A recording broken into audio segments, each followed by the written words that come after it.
అంగన్వాడీల ప్రభుత్వ ఉద్యోగులుగా గుర్తించాలి. అంగన్వాడీల ప్రభుత్వ ఉద్యోగులుగా గుర్తించాలి. గ్రాడ్యుటీ అమలు చేయాలి. గ్రాడ్యుటీ అమలు చేయాలి. రిటైర్మెంట్ బెనిఫిట్లు ఇవ్వాలి. గత వారం రోజులకు ముందే అంగన్వాడీ యూనియన్స్ ప్రభుత్వం దగ్గర పర్మిషన్ తీసుకున్నాయి. దేనికి? విజయవాడలో మహాధర్నా చేయడానికి. మహాధర్నాకి పర్మిషన్ తీసుకున్నా కూడా ఎక్కడి నుంచి బయలుదేరుతా ఉండే అంగన్వాడీ కార్యకర్తల్ని అక్కడనే అరెస్ట్ చేసేయడం అనేది ప్రభుత్వం యొక్క నిరంకుశ ధోరణికి ఒక ఉదాహరణ. ప్రతి చోట జరుగుతుండేటి చూస్తా ఉంటే మనసుకి చాలా బాధ అనిపిస్తా ఉంది. ఇక్కడ కూడా ఏం జరిగిందంటే, మేము కూడా బయలుదేరినాము, బస్సుకు డబ్బులు కట్టినాము, కానీ ధర్నాకైతే మేము రామని చెప్పేసి బస్సు వాళ్ళు డబ్బులు రిటర్న్ ఇచ్చేయడం జరిగింది. దానివల్ల మేము ధర్నాకు అటెండ్ కాలేకపోయినాము.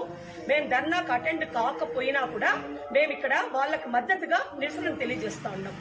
ఈ రోజు ప్రభుత్వం మమ్మల్ని ధర్నా పోనీకుండా చేయాలనే ఉద్దేశంతో అధికారుల ద్వారా ఒత్తిడికి గురి చేపించి మమ్మల్ని సెక్టార్ మీటింగ్లకు అటెండ్ కావాలని చెప్పినారు. మేము ఆ సెక్టార్ మీటింగ్లకి అటెండ్ కాలేదు. అదే విధంగా స్కూళ్ళను కూడా మేము పెట్టుకోలేదు. ఈ విధంగా మేము మాకు ధర్నా చేస్తా ఉండే వాళ్ళకి మేము మద్దతును తెలియజేస్తా ఉన్నాము.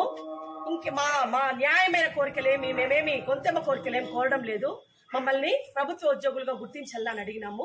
ఆ విధంగా ప్రభుత్వ ఉద్యోగులుగా గుర్తించని పక్షంలో సాధికారత సర్వేలో నుంచి మమ్మల్ని ప్రభుత్వ ఉద్యోగి అనే పదాన్ని తొలగించి మాకు సంక్షేమ ఫలాలు లభించేటట్లుగా చేయాలని చెప్పేసి కోరుతా ఉన్నాము.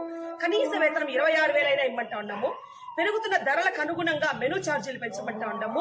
ఈ న్యాయమైన కోరికల్ని పరిష్కరించాలని చెప్పేసి ప్రభుత్వాన్ని సవినయంగా కోరుకుంటా ఉన్నాము. పరిష్కరించని పక్షంలో మా పైన ఉన్న యూనియన్ వాళ్ళు ఏ విధంగా అయితే మాకు చెప్తారో ఆ విధంగా మేము చేస్తూ ఈ ఉద్యమాన్ని మరింత ఉధృతం చేస్తామని చెప్పేసి తెలియజేసుకుంటాము. ఈ రోజు విజయవాడలో మహాధర్నా జరుగుతున్నది. మేము కొన్ని అనివార్య కారణాల వలన పోలేకపోయాము. అందుకని చెప్పి వాళ్ళకి మద్దతుగా మేము ఈరోజు ఇక్కడ నిరసన తెలియజేస్తా ఉన్నాము. మేము ఈరోజు సెక్టార్ మీటింగ్లకి అటెండ్ కాలేదు, సెంటర్లు ఓపెన్ చేయలేదు.